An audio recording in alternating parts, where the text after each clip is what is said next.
Today I'm going to talk about hands again. Um, this is a follow-up of last week's lecture. So if you're watching this recorded, I'd recommend watching that other lecture first. That was the one where I went into a lot of detail about the anatomy of hands and the structure, that sort of thing. So today I'm just going to keep going as if you already know that.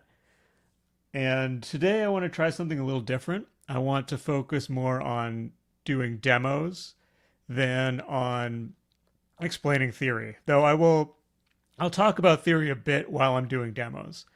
But before I get into this, let me just explain a bit about who I am and what these classes are all about. So I teach drawing fundamentals both at an animation school and online.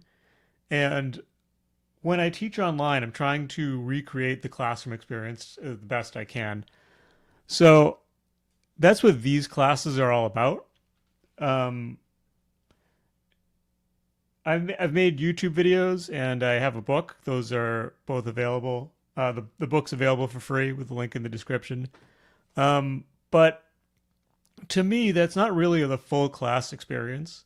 Like if you took a drawing class and you showed up and the teacher just put on YouTube videos, you probably wouldn't be very happy with the class.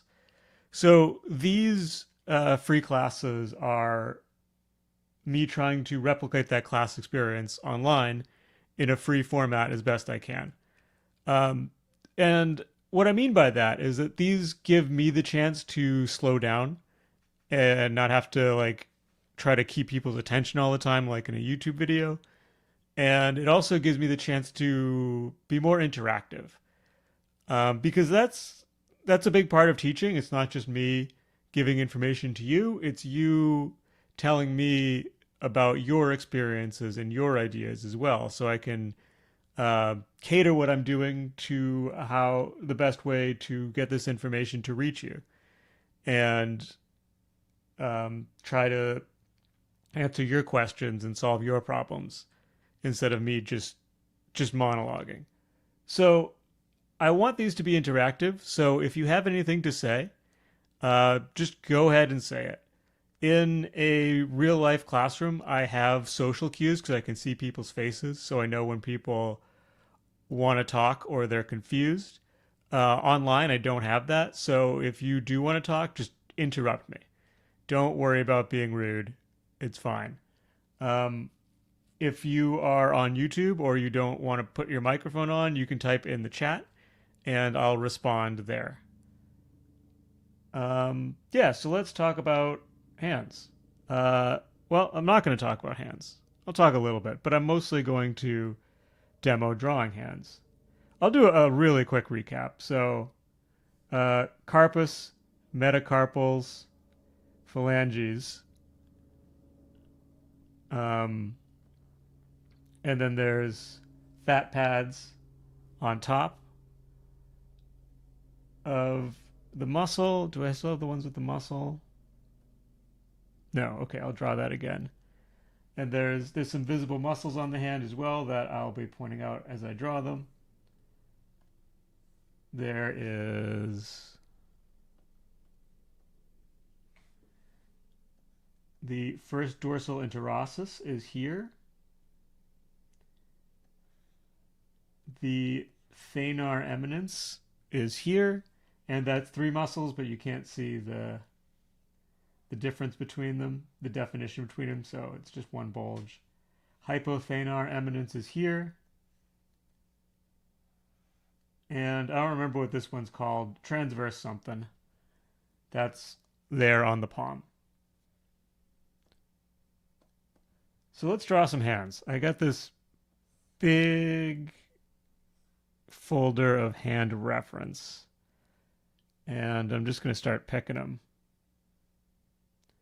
Let me start with something kind of classic where you can see all the fingers. Did that one last week.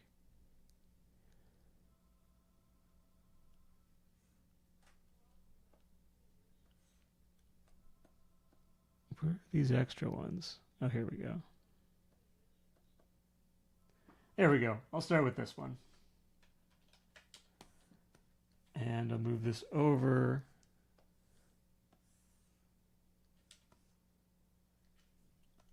to the right because I'm left-handed. And when I draw hands, I like Hi. to. Hello. I didn't catch if you said if those were words. I didn't catch it, so feel free to repeat yourself. Oh no, I just say hi. I just Okay. joined. Hello.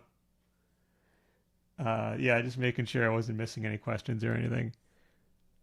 Um, okay. Here, I'll pop on a new layer and I'll draw over to show you what I'm seeing. But first, I like to start kind of with an overall shape of the palm, remembering that, like last week, I said the top of the palm's not flat. It curves or points up to the middle knuckle. So establish that. The carpus is interacting with the wrist up here.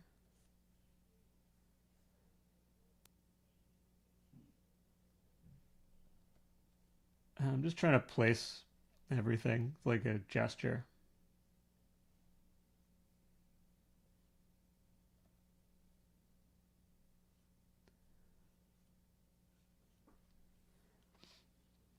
And now I'll start looking at the details. So the knuckle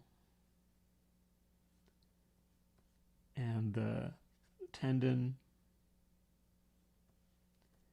This shape right here, this is that first dorsal interosseous that I mentioned. I'll make sure I define that. And then there's a straight line here that's the tendon for the thumb. Let me hint that a little bit there.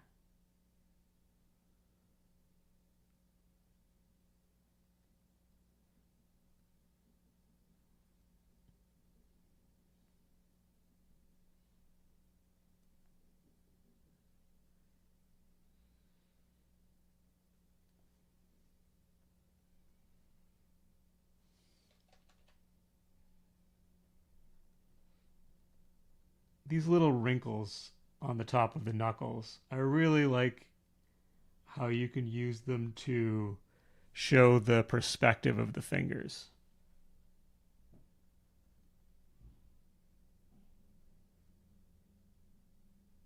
Excuse me? Yeah. Um, when like the little wrinkles on you said earlier, when you stretch the fingers like in a fist or something, those do they disappear or do we draw it another way? Um. Be Well. because when it's Um. flat, Yeah. They're definitely more prominent when your hand is flat. But I'm looking at my hand now, and I can still kind of see the wrinkles. They're not as deep, but I still see them. okay. But it's really up to you. That's when you're doing those kind of things. I would say that's a stylistic thing. Um, so the uh, oh, my eraser's gigantic. The knuckle wrinkles are um, it's like a detail that I think it really helps with realism, but a lot of the times for like cartoons and stuff, you don't include them because it adds a lot of detail to the hand. And sometimes it makes the hands look old if you add a lot of detail. But it's a good question. Okay, thank you for answering. Oh, of course. You're very welcome.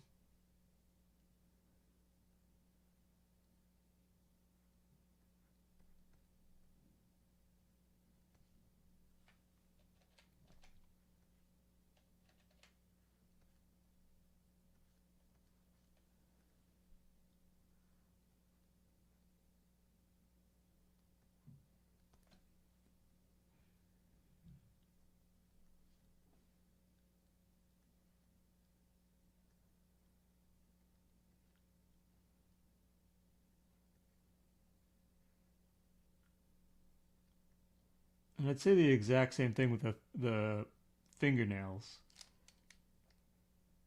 That they're a detail that works better for realism, and you can really use them to define the perspective on the finger of its forms.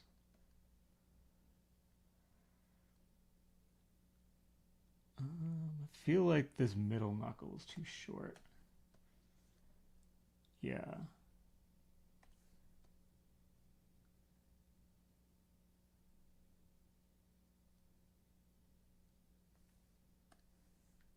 Are we allowed to ask things that aren't related to the lesson at hand? Yeah, sure. Okay.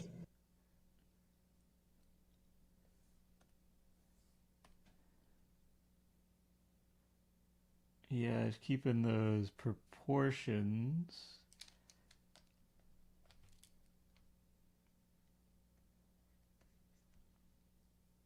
Hmm.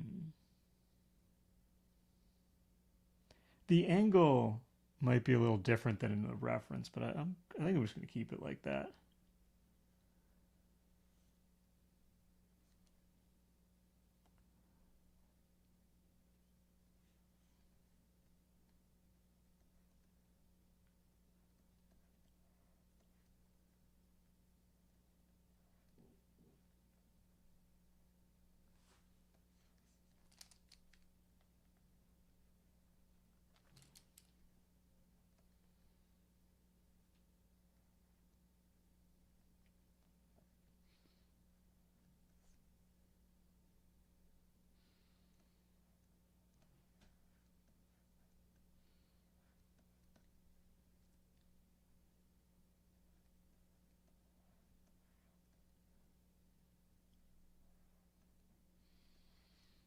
So this, if I look at the reference, this looks really weird.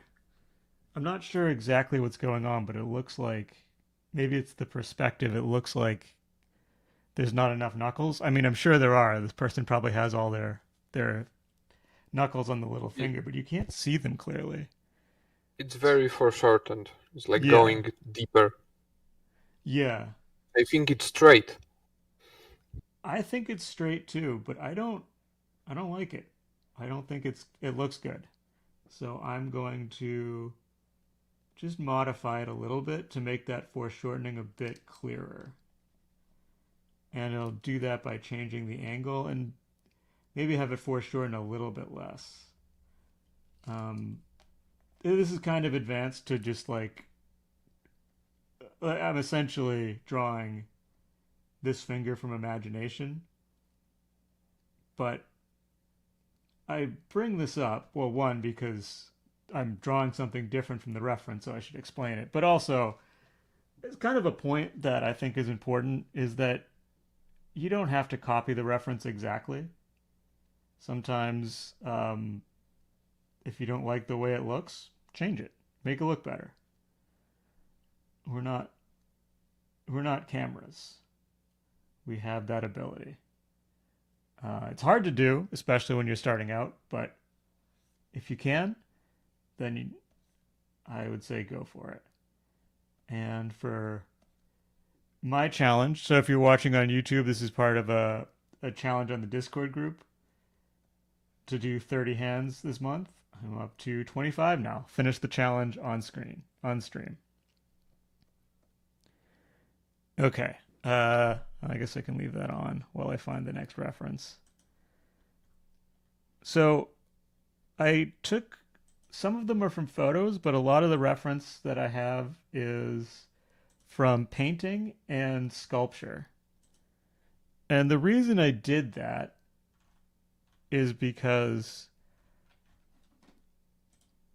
it's one thing to be able to draw the hand accurately, which is, you know, that's a good goal. But if you look at master artists who have done this until it's second nature, they're not just drawing the hand accurately, they're trying to arrange it in an appealing way. So when you study that, you can look at the gesture and the shapes to see what looks good. So for this hand, I can't remember the name of this artist off the top of my head, but it's a very beautiful painting. If you see the whole thing, um, I'd apologize to the artist, but they are certainly dead at this point.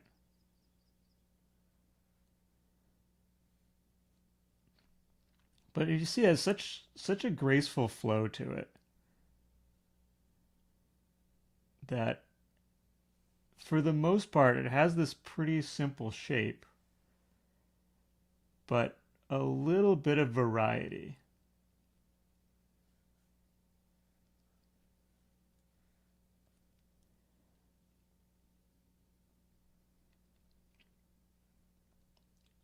So when I'm gesturing, I want to make sure I get that appeal to it. Because one thing I've taken away from studying how master artists do hands is you want to have a balance between that organization, that simplification that keeps it kind of, kind of flowing, kind of from being too complicated, but you want to add a little bit of variety to it. So, in contrast, if you do all of the fingers parallel, it's kind of boring. But if you do all of the fingers, actually, try to going in different directions, it's kind of chaotic. It can work when you have like kind of a rhythm to it where you're kind of changing each angle a little bit, and I was trying not to do that by accident. But if you just have them going off in a bunch of different directions, unless you're going for a more chaotic look, I don't think it looks very good. So the balance here is having that mostly following a nice logical order, but a little bit of variety, just changing them up just a little bit to keep them more interesting.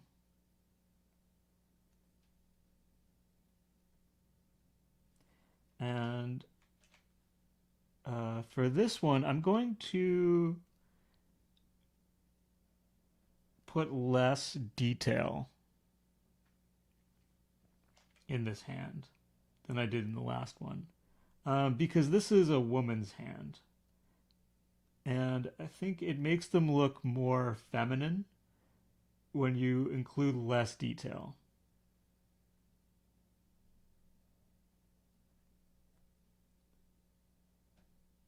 Like it's prettier.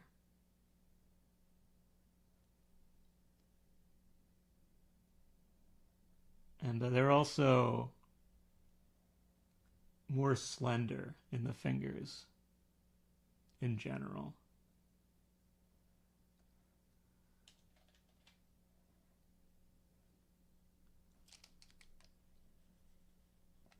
But I'm also not ignoring the knuckles. Like I'm changing the shape a little bit here. It's a subtle thing.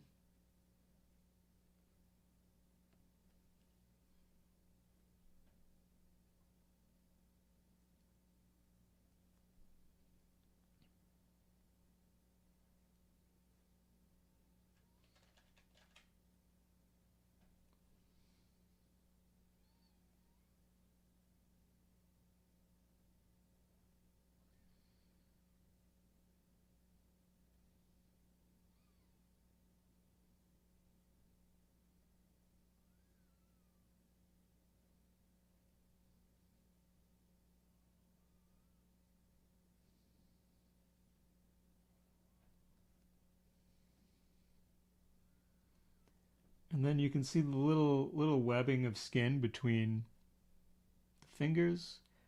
That's a good detail for realism. I'm not gonna draw too much attention to it because again I want to keep the fingers nice and pretty. I don't think I'm going to draw the knuckles either.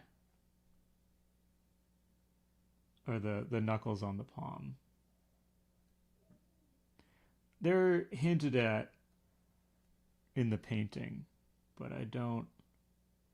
In a line drawing, I think it's going to be better without them.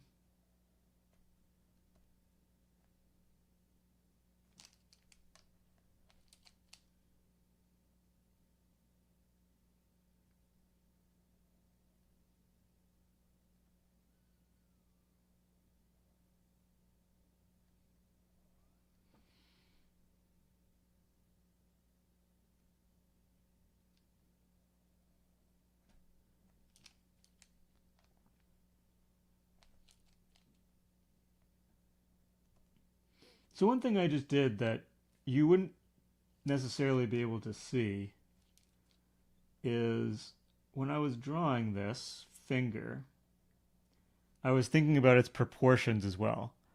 So I looked at this alignment here and the amount of space between these fingers. And maybe mine's a little bit long, but this lecture is not about proportion, but I just wanted to point that out because it's one of those things that that I just do naturally as an experienced artist that keeps my proportions more accurate, but you can't tell I'm doing it. That is what the visual measurement teaches you to do in my book and in the course. But I kind of do it by eye mostly now. May I ask what equipment you're using? Cintiq, iPad, etc. Yeah, this is a Cintiq, and I'm drawing in Clip Studio Paint. What's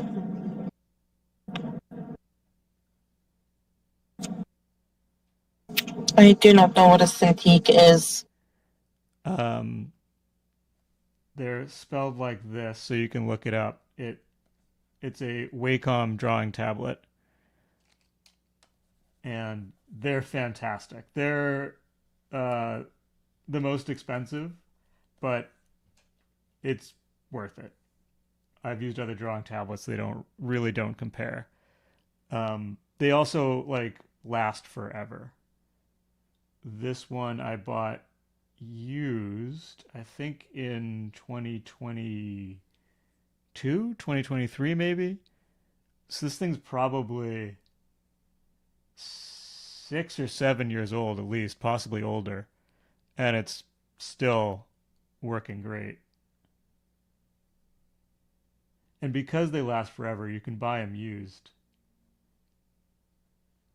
with a fair amount of confidence. Like I've never bought one new.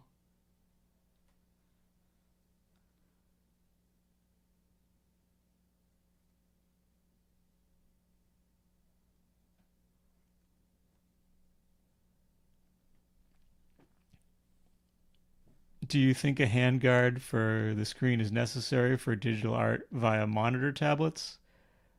No, I don't use one, so I don't think it's necessary. I know a lot of people use the little gloves, and I've tried them, and I see why they use them. I just find it a little bit uncomfortable.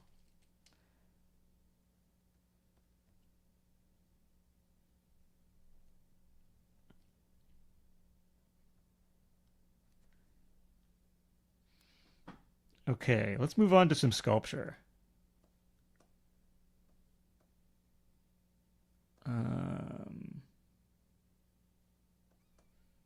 Yeah, I wanted to make sure I got to this one. Um, yeah, used to have one, but you hated it. Yeah, I agree. It's weird. It's a weird feeling having a glove that doesn't, it's like not a, or like wearing a glove a lot is a weird feeling. I got a glove with my new tablets. It gives me sensory issues. Yeah, I could see that.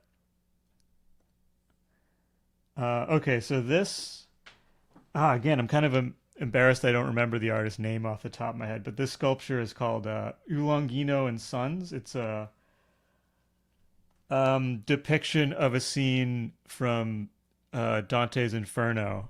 There's actually, I don't know where the original is, but there's a cast of this in the Met in New York, and I absolutely love this sculpture. It's so well done. The anatomy is so defined and so tight, but it's not like an anatomy. It's not like an anatomy document. It's that it matters. It's there to convey the emotion. You can feel the tension in the muscles. Like even though it's made of marble, the parts that are supposed to be soft, they look like they should be soft. Um, and the parts that look like they're supposed to be hard look like they're supposed to be hard. And this is why you don't just study from photos. This is why you study from masters, so you can see how they did that. I'm actually going to size this up so you can see it more clearly.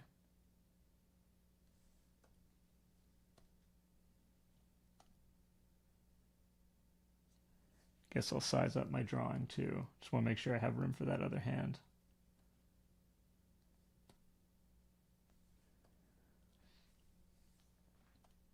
But even though this is like a very different composition, notice this kind of the same principle going on, that you have this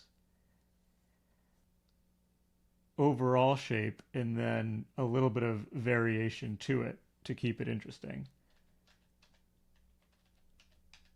And then the other hand is really doesn't have as much variation, but it's also mostly hidden. Actually, oops. That hand is a little bit further than I was drawing it.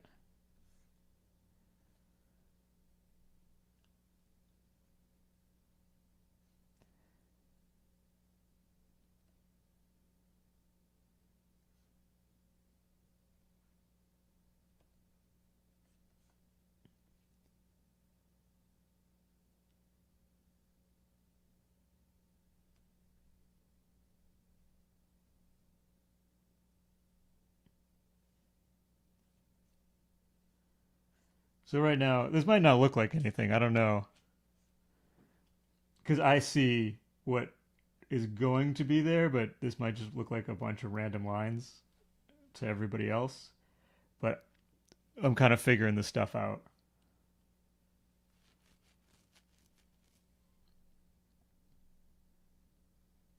And this is one where I really do want to play up all that anatomical detail. Do you have a favorite artist? Someone who is your go-to hand artist? Um, not not really.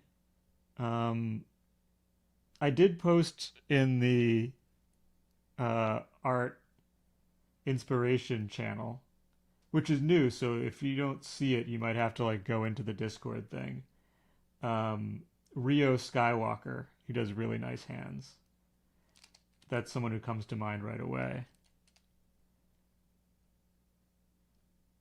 There's a Bouguereau painting in my reference folder here as well. He does some very nice hands.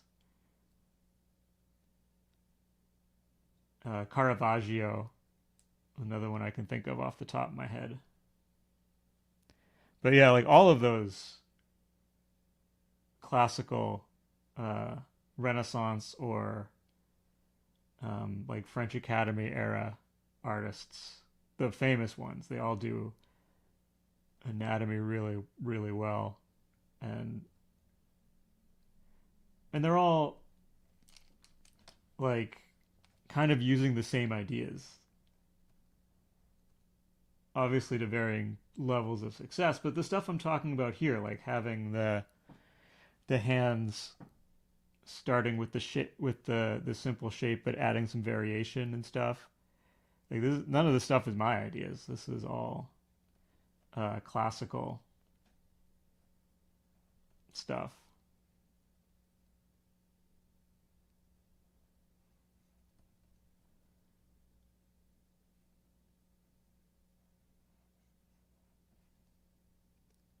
Bouguereau is amazing. They studied sculpture a lot.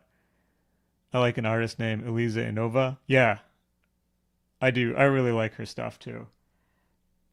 She does a really nice job of balancing realism and style. Like her stuff is very clear about forms and anatomy and all that stuff, but it's also quite stylish in the way she simplifies like values and stuff. She's one of those artists where you look at her work and you recognize it as hers right away, which is really impressive.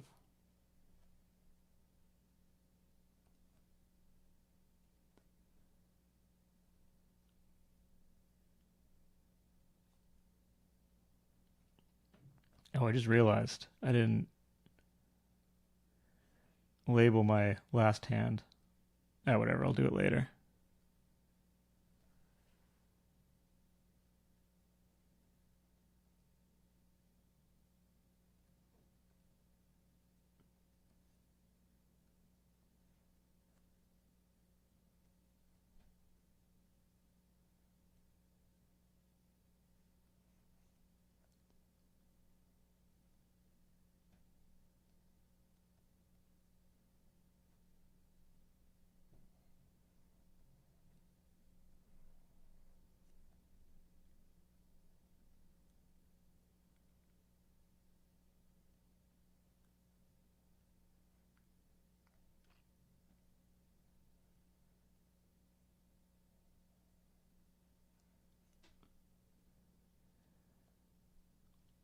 I just love the way this sculpture is, how thought out it is. Like if you look right here, you can see that the finger, it can't dig in because that's the bone, the head of the tibia on the knee. But down here where there's softer flesh, it's digging in. It's just so like so much thought goes into this kind of thing, that of like what is the real thing that this represents, not just abstract shapes and forms. Yeah, totally agree. Her stuff looks effortless. Anyway, I like Bridgman for hands. It's a chaotic book, but there are some nice ideas about hands. Okay, I'll go back to drawing now. Hard to keep up when I'm typing. Yeah. Oh, I love Bridgman. I That book is amazing. I love how like difficult it is, which is a weird thing to say because usually you want art books to be clear, but there's something very satisfying about having this enigmatic book and trying to figure it out. It doesn't tell you much, but if you study the pictures, you can learn a ton. And I just realized that I make sure that these tendons are pointing towards the carpus. They should converge. I kind of want to draw. I don't want to overdo it on the tendons, but you can see them pretty well here.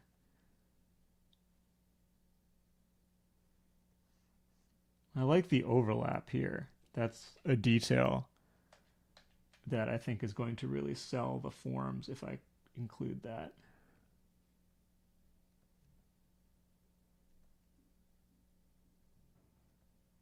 Just the angle of the fingers, you can feel the tension. That this is what they look like when they're flexing. And that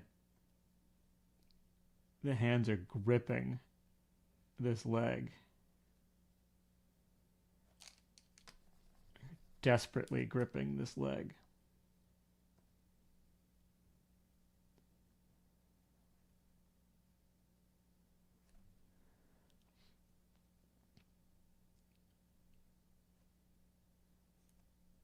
Like you can feel the character's emotion in the hands, which is just so impressive to me. It's so beautiful. And I know the context of the sculpture and the story it's trying to tell, so maybe it's more obvious to me, but I think it's there. Getting a little off topic here, but there's the head of the ulna.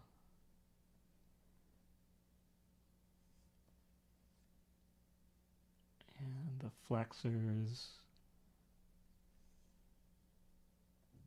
extensors.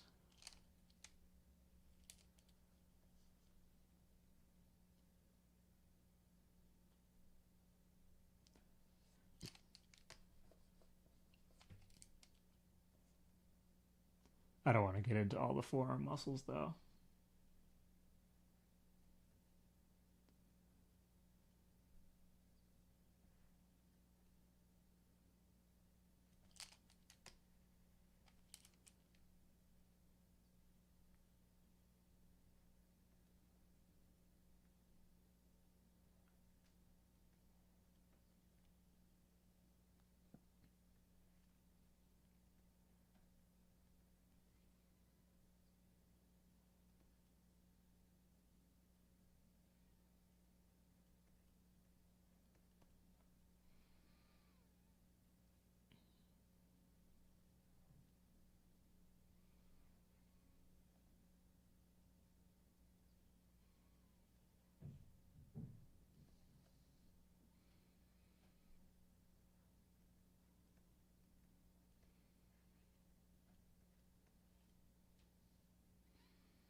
Hmm.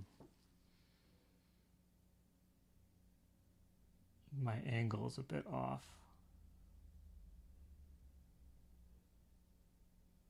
Yeah.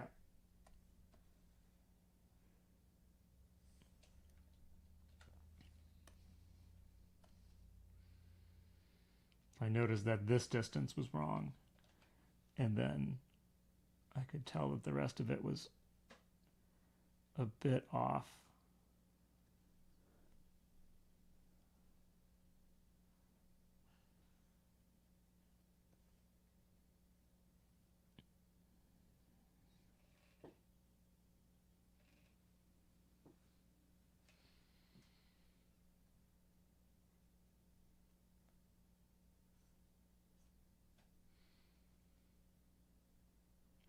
So there's the carpus right there. You can see the rays radiating out from that.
And then right here, that's the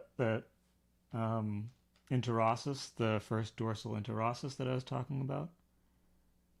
And I'm going to try to define it a little in my drawing because, and then this one is that transverse muscle on the palm just peeking out over the interosseous. And I'm going to try to define them because I think for this composition, how it's about these hands squeezing, I want to really draw attention to those muscles.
Thank you, John, for providing these lessons classes book. And I think I speak for all of us when we say we appreciate you helping providing these resources. Got to go, unfortunately. I'll be attending more of these classes. Thank you. I hope everyone has a good day. Thanks, Bunny. I really appreciate that. It's good to know that I'm actually reaching people. And this one would be number 27 and number 28. Put that a better location down here.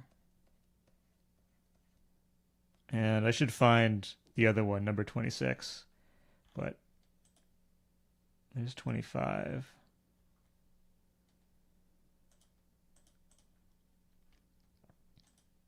There it is.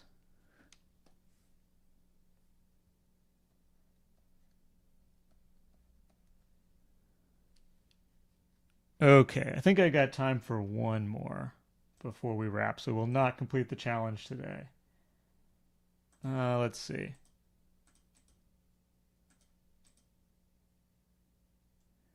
That one's a strong contender. This one's different from the other angles we've done, so maybe that. Did that one, and now we're back into the photos. Okay. Oh, that one's a really nice one too. Do this one.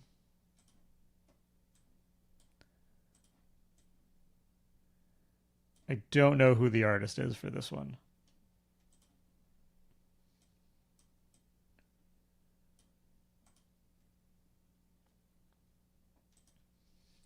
I have a guess, but I'm not going to guess in case I'm wrong.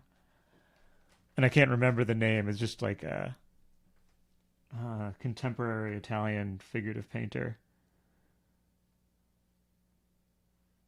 Does really weird stuff, but really knows how to do figures.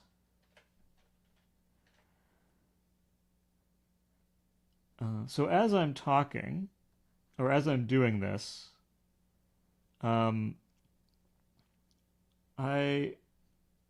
want to hear from you guys what you thought of this more demo heavy format to classes instead of like kind of light on information, but more about showing it in action.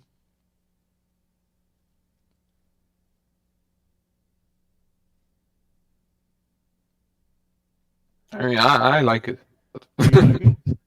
That's good. I think it's great that you talk about how, like, the more, the non-technical aspect of those sculptures, because I think that's really important for people, like how, like, it tells a story, that it's more lyrical and stuff. I think that's that's important because like you can learn muscles and that like you know how to mechanize the hand, but you talk about something more, so that's nice. Cool. Thank you.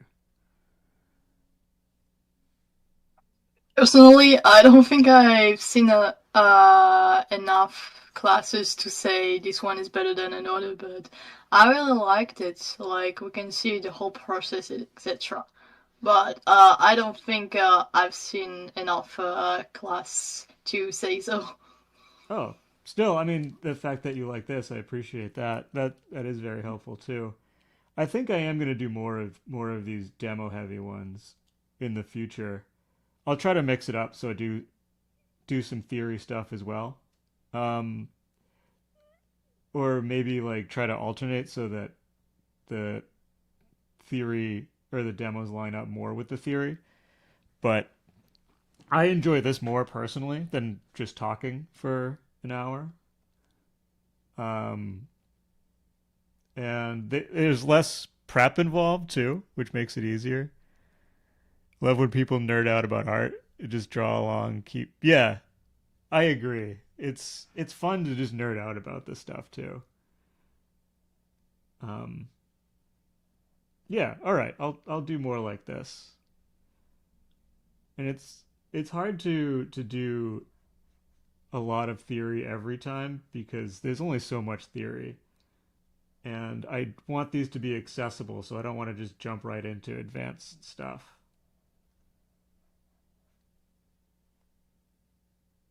Um, so yeah, thanks for the feedback.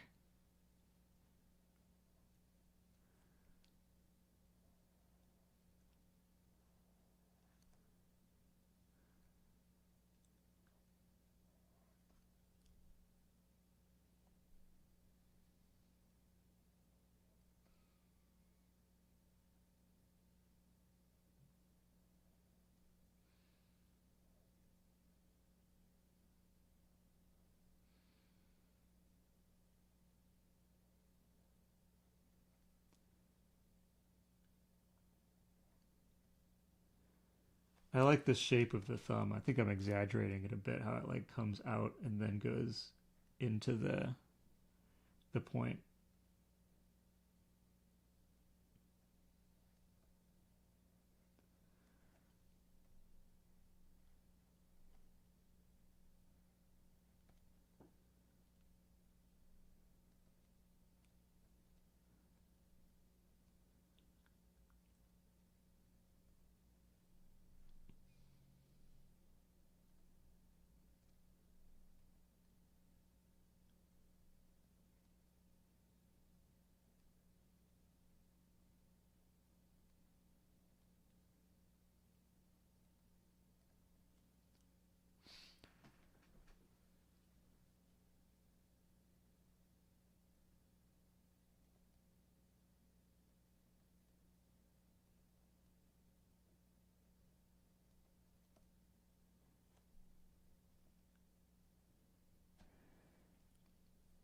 Yeah, it's also more relaxing for just trying to also do the reference meanwhile. That's good.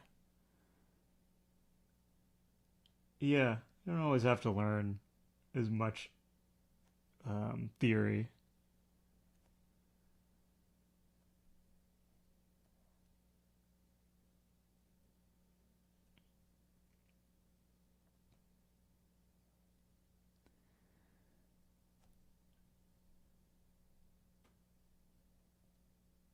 So here's an interesting dilemma. I can't see anything in here. No, you can't see what I'm. It's all completely blacked out. But I'm not doing value, so if I just don't include it, it's going to look wrong. So how do I do this? I guess I just make it up. This is tricky. So I am going off the reference now.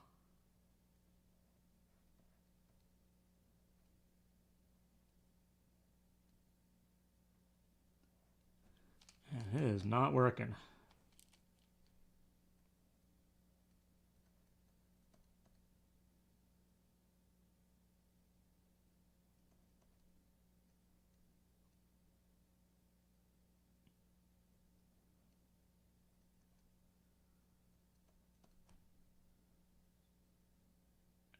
I'm going to go with that and just hope nobody looks that closely at that spot.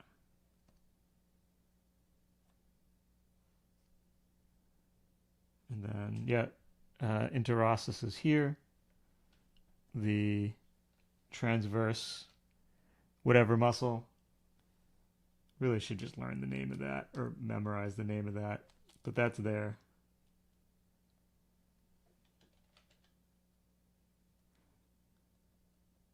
Okay, so I should wrap. I don't have time to do another hand. Um, Before I do that, I'll throw the floor open to anybody for thoughts or final questions.